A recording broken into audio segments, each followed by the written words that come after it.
My second question would deal with something about which there has been a lot of hue and cry, that is regarding the minimum support price or the MSP. Now we know that these farmers are not very socially uplifted, so they are often exploited by certain middlemen and other people who are there in this business. Right. So earlier, when there was this concept of MSP, which encouraged the farmers to go for more yield so that they had an insurance key. If I produce this much, this is the minimum support price I'm getting.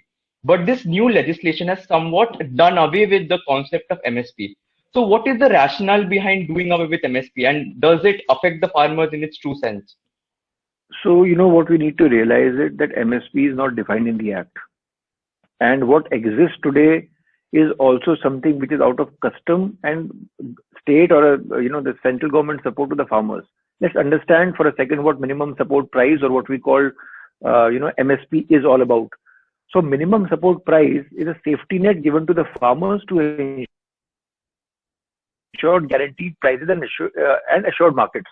This MSP-based procurement system is aimed to save the crops from price fluctuation due to various unwarranted factors such as the monsoon or lack of market integration, information asymmetry, and other elements of market imperfection plaguing the Indian agriculture. However, we do not have any, and I must repeat it, any legal backing for MSP. It's not even defined in these two acts. If you flip the acts, you would not find it in the definition column. So it's not defined. The three new farm laws also have not, as I said, have given this provision neither in the essential commodities or the two acts which have now been promulgated. And MSP normally is fixed twice a year on the recommendation of the Commission of Agriculture Cost and Prices, shortly termed as CACP, which is a statutory body, and it submits separate reports recommending prices of Kharif and Rabi seasons.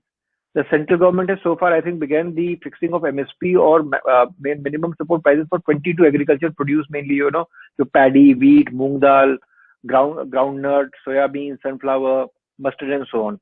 So it is the price at which the government, is buys from the farmers for maintaining buffer stock for public distribution systems so as to also maintain price stability in open market. And now that the farmers are insisting that the government makes MSP mandatory because they fear that it is not that it is will welcome the big corporates and it could mop up their product at very cheap rates.